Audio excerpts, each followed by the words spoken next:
I'm mostly doing books, so, but back in the olden days I did more comics, although I am doing a series of educational comics for a group that's teaching math skills to really little kids, like 5 and 6 and 7-year-olds.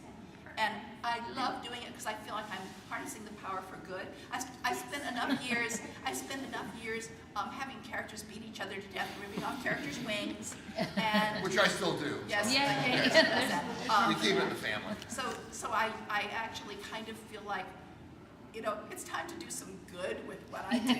My little halo is glowing, so that's really what I'm doing now.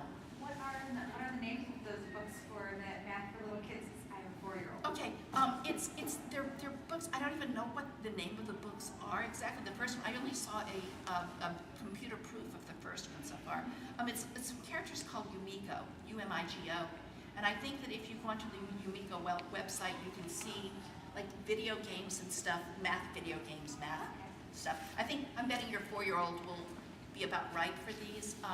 The idea is that they're presenting like these math concepts to children that are disadvantaged, so that we do know a 2.5-year-old who pretty much already knows like the names of triangles and pentagrams and just the different parallelograms and all of that stuff, which is one of the ideas that we're introducing in these comics. So it would be children, I guess, who maybe whose families aren't thrusting math concepts at them very early. Yeah.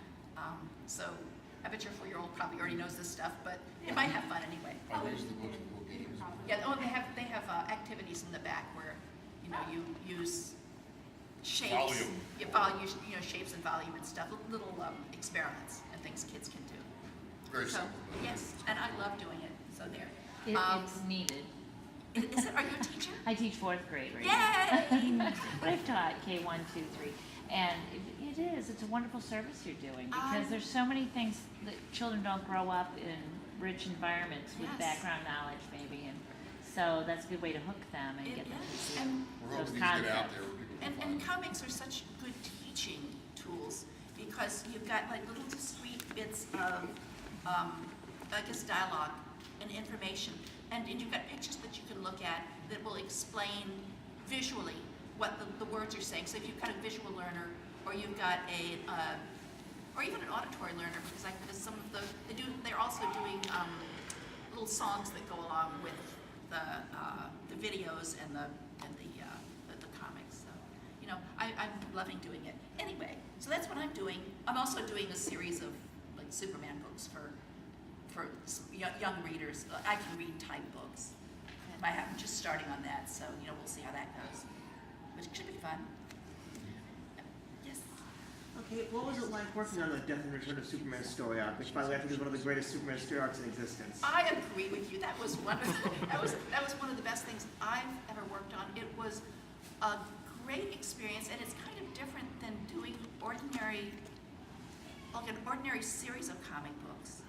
And that I don't know if you knew how the Superman books were done. I'll explain that first of all. The Superman books back in the day when I did them were all interconnected. There were 4 and then 5 Superman books, and they were all. Each book was a chapter, and every chapter the chapters would come out once a week, so that I would get part whatever of an arc of stories. Usually the arcs would be sometimes it would be 2 or 3 issues, sometimes they'd be 4 or 5, or a really long one like the Death of Superman. We would have all of us who worked on the comic. This is the editor, the assistant editor, all of the writers, all of the artists, all of the pencilers, all of the inkers, even the colorists, not the letterers, oddly enough, would get together at this big meeting. Mike Carlin, who was our editor and the first editor of the Death of Superman stuff, was a wonderful editor for this. It took somebody who was really coordinated. He had great assistants. Big chart on the wall. Okay, and we would all bring in our ideas, and there were plenty of ideas because there were a lot of people involved, and we're all in creative fields. And you'd say, okay, this issue of Man of Steel, what would we want to do? Blah, blah, blah. And we'd create a character arc, and we would write in roughly what would happen in each issue. And in a very large fashion, like, I don't know, Doomsday killed Superman, whatever.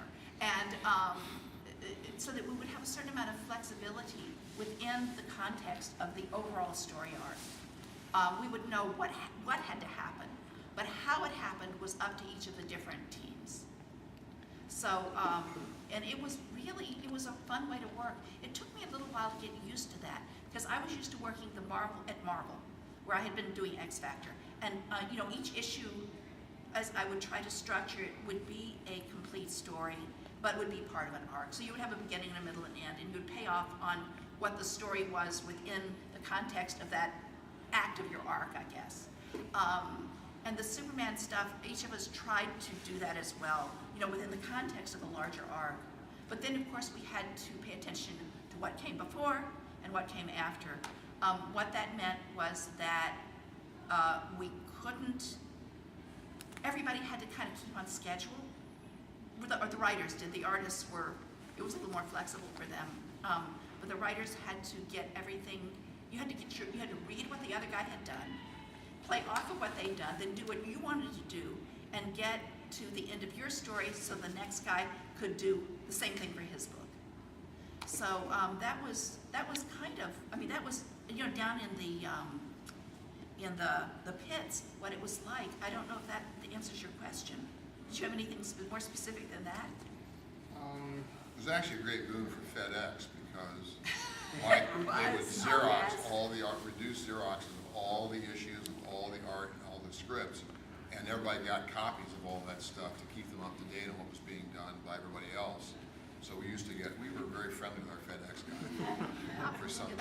That was back in the day before everybody scanned everything and put it on, these PDFs on the computer. That just wasn't, the way it is now, it wasn't available for that kind of information sharing at that time. So we actually, for about 2 years, we had a separate line in the house for a fax machine.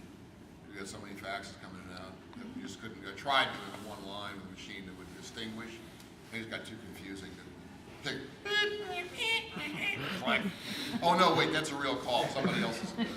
So we had a real line for about 2 or 3 years, and then eventually, when we began scanning stuff, then it became really obvious that the fax machine was just gathering dust. So we got rid of the extra line.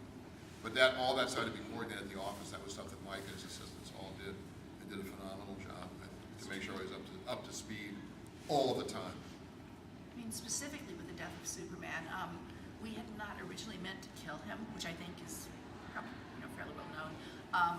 We had been working toward a wedding kind of thing way back in the day, maybe, and we came up with an entire story arc.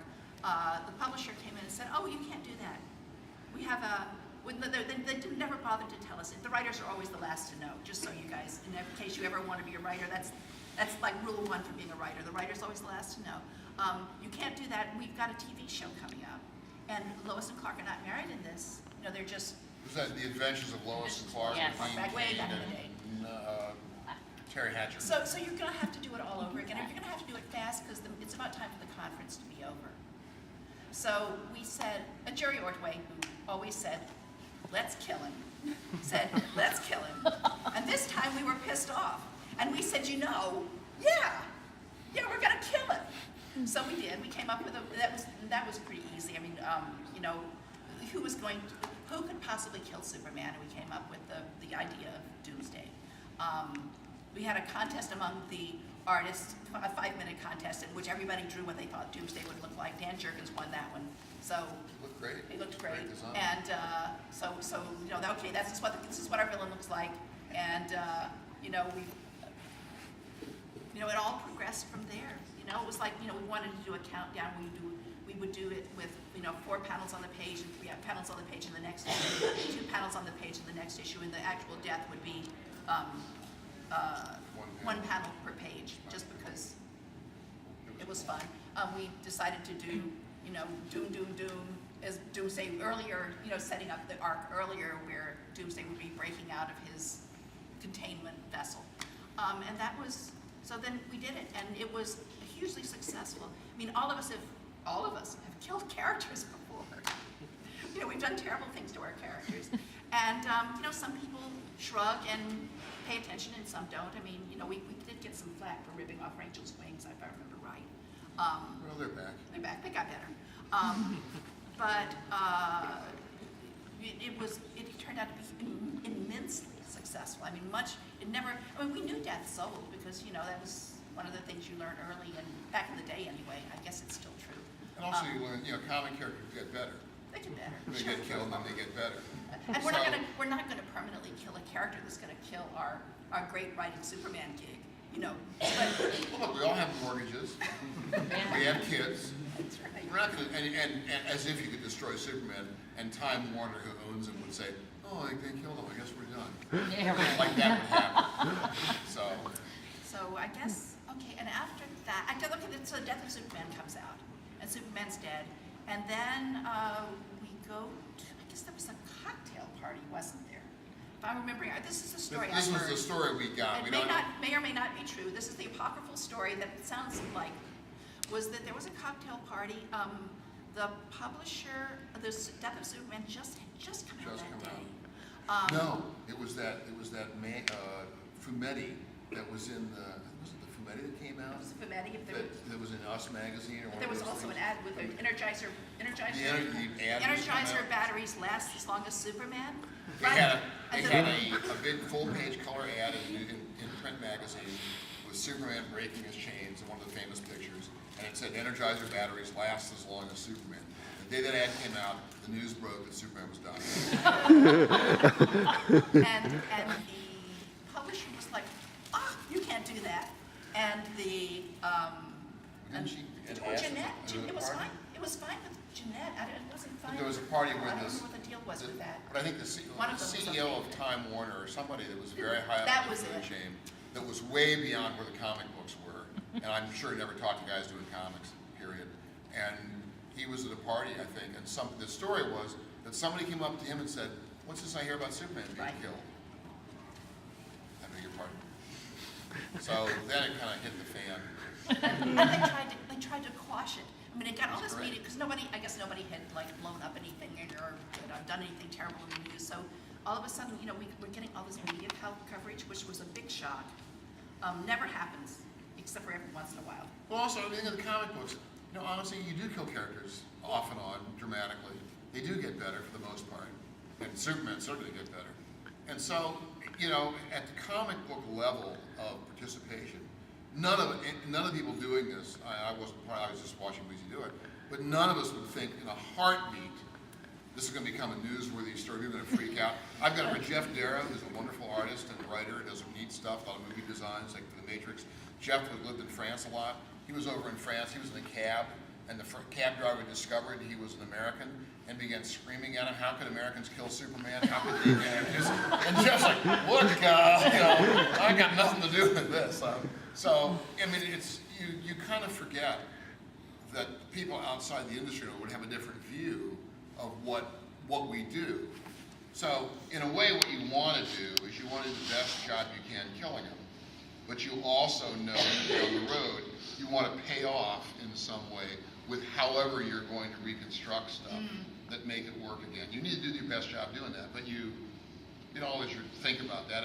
And it just never occurred to anybody that this was going to become, obviously that was a day when bombs hadn't gone off somewhere. Yeah, it was a slow news day. I was watching Tom Brokaw on NBC that night, and all of a sudden the last news story of that day was Superman dies. And they showed a pinup by Todd McFarlane of Superman that I had Todd do for a Superman story I had done. And I got some friends of mine to do pinups. As it happened, Todd was one of them, and his pinup got used as the little picture above Tom's shoulder as they talked about Superman croaking. So there you go.